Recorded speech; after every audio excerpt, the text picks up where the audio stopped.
दीप्तिज्योति परमज्योति दीप्तिज्योति जनार्दना दीपोहतु मे पापम दीप्तिज्योति नमोस्तुते शुभं करोति कल्याणम आरोग्य।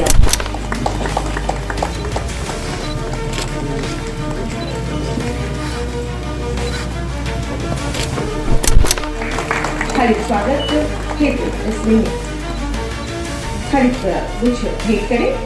लोगों के बारे में क्या बात करना, जिनके राजकाज में आप ही मीडिया के साथी यही लिखा करते थे और यही बोला करते थे कि पीएमसीएच में रुई और सुई नहीं।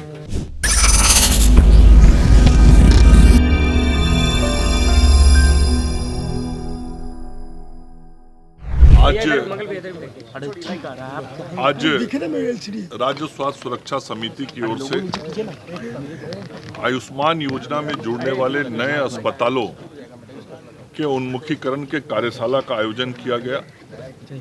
पूरे बिहार में 1173 अस्पताल आयुष्मान योजना के तहत सूचीबद्ध हैं, जिनमें से 587 प्राइवेट सेक्टर के हॉस्पिटल हैं, 586 गवर्नमेंट सेक्टर के हॉस्पिटल हैं और राज्य के 1173 अस्पतालों में राज्य के लोगों को आयुष्मान योजना का लाभ दिया जा रहा है। ऐसे पूरे देश में लगभग 29,000 इम्पैनल्ड हॉस्पिटल हैं, जिसके तहत गंभीर से गंभीर बीमारियों के मरीजों को आयुष्मान योजना के तहत लाभ दिया जाता है। पिछले वर्षों में जो आयुष्मान योजना की शुरुआत हुई, अभी तक 20,50,000 लोगों को इस आयुष्मान योजना का लाभ बिहार में दिया जा चुका है। 2600 करोड़ रुपए से अधिक इस योजना पे गरीबों की सेवा के लिए भारत की सरकार और बिहार की सरकार ने मिलकर राशि खर्च किया है और पिछले एक वित्तीय वर्ष में ही केवल 1,000 करोड़ रुपए के लागत से बिहार की गरीब जनता की सेवा इस आयुष्मान योजना के माध्यम से माननीय नरेंद्र मोदी जी की सरकार और नीतीश कुमार जी की सरकार ने सेवा दी है। आयुष्मान कार्ड अभी बिहार में 3 करोड़ 75 लाख बने हैं। ये आयुष्मान कार्ड और बनाए जाएं, इसके लिए एक विशेष 3 दिन का अभियान 26, 27, 28 मई को चलाया जा रहा है। ये आगे आने वाला जो 26, 27, 28 मई है, गांव पंचायत स्तर तक पूरे बिहार में सभी प्रखंडों में विशेष अभियान चलाया जाएगा आयुष्मान कार्ड बनाने का। और मुझे पूरा विश्वास है कि एक बड़ी संख्या में लोग इस योजना से जुड़ेंगे और उनको कार्ड मिलेगा। अभी भी बिहार पूरे देश में आयुष्मान कार्ड बनाने में तीसरे नंबर पे। तो लगातार आयुष्मान योजना के माध्यम से जो प्रधानमंत्री जी, मुख्यमंत्री जी की सोच है गरीबों की सेवा का, उस काम को स्वास्थ्य विभाग बिहार कर रहा है और राज्य स्वास्थ्य सुरक्षा समिति उसकी पूरी देख रेख करती है। सर, एनएमसीएच के मामले में राजद कह रही है कि डायनासोर हो गया बिहार का चूहा। वैसे लोगों के बारे में क्या बात करना, जिनके राजकाज में आप ही मीडिया के साथी यही लिखा करते थे और यही बोला करते थे कि पीएमसीएच में रुई और सुई नहीं।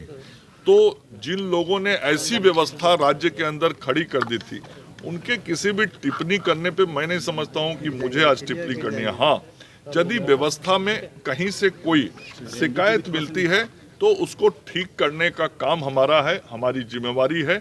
हम उन व्यवस्थाओं को ठीक कर रहे हैं। मैंने जो उदाहरण दिया, क्या राजद के कार्यकाल में लोग सोच सकते थे?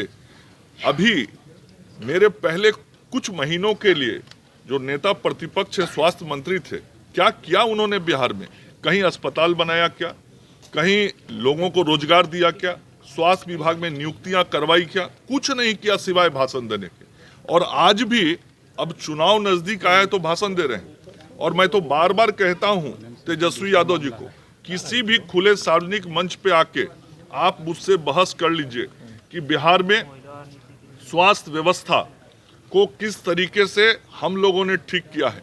और बीच में 1.25 साल आपको मौका मिला था और 1.5 साल आपके बड़े भाई को मौका मिला था। आप उसका भी आंकड़ा लाके दीजिए और हम भी बताते हैं कि बिहार में किस तरीके से काम हुआ। और 1990 से 2005 तक क्या स्थिति बना दिया था इन लोगों ने बिहार में स्वास्थ्य सेवा का, वह भी एक एक चीज मैं सामने आके बताऊंगा। मैं पुनः आपके माध्यम से तेजस्वी यादव जी को कहता हूं, किसी भी खुले और सार्वजनिक मंच पे आके वो बहस कर लें। ये पीछे में बयान क्यों देते हैं? सामने आके बयान दे, हिम्मत है तो। ये पीछे में आप लोगों से बयान देते हैं। तेजस्वी यादव जी को यदि हिम्मत है तो वो सामने आके बयान दे। मैं उनके हर बयान का जवाब देने के लिए तैयार हूं। डिजाइन किया गया है इस ट्रेनिंग वर्कशॉप को कि इसके थ्रू आप लोगों को जो आयुष्मान भारत है, जो योजना है, उसके जो टेक्निकल और एडमिनिस्ट्रेटिव एस्पेक्ट हैं उससे आपको रूबरू कराया जाएगा, आप वाकिफ होंगे। और सबसे बढ़कर एक और जो इम्पोर्टेंट एस्पेक्ट है, मैं चाहूँगा कि इस ट्रेनिंग वर्कशॉप में उस पर भी विशेष जोर दिया जाए। हर एक स्कीम का एक एथिकल एस्पेक्ट होता है, इसको हम लोग बोलते हैं नैतिक पक्ष। वो भी बहुत आप लोगों को जरूरी है समझना कि इस, और आप सभी जितने हॉस्पिटल हैं और इसमें जितने स्टेक होल्डर्स हैं, आप लोगों को ये भी समझना होगा कि इस योजना के पीछे की फिलॉसफी क्या है। वित्तीय समस्या किसी भी व्यक्ति के स्वास्थ्य को प्रभावित ना कर सके, इसलिए सरकार ने ये आयुष्मान भारत योजना लागू की और उसे गुणवत्तापूर्ण चिकित्सा मिल सके, इसलिए इसमें प्राइवेट हॉस्पिटल्स को जो है इम्पैनल करने का प्रोविजन रखा गया। गवर्नमेंट अपनी तरफ से 5 लाख रुपए तक की सब्सिडी प्रोवाइड करती है ताकि जो हमारी आम जनता है, जनमानस है, उनके स्वास्थ्य का अच्छे से ख्याल किया जा सके और उनको बेहतर इलाज मिल सके। उद्देश्य ये है, इसके पीछे की फिलॉसफी ये है कि जो एक तरीके से ये यूनिवर्सल हेल्थ इंश्योरेंस स्कीम है। इसमें आप लोगों का जो रोल है बहुत इंपॉर्टेंट हो जाता है। ये समझना होगा कि आपको, ठीक है, आपके पास पेशेंट इनफ्लो बढ़ जाता है, आपका बिजनेस बढ़ता है, अच्छी बात है, परंतु आपका दायित्व भी उसके साथ बढ़ जाता है।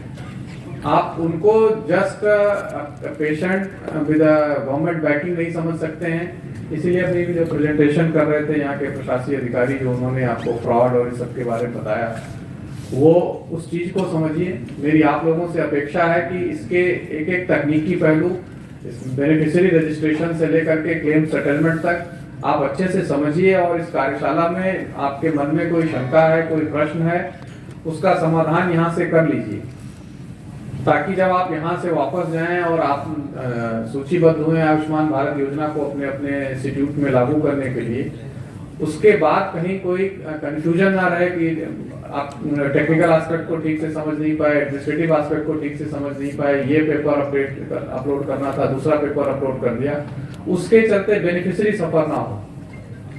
दूसरा है, जैसे कि अभी उन्होंने शशांक ने बीच में स्पीकर के आपको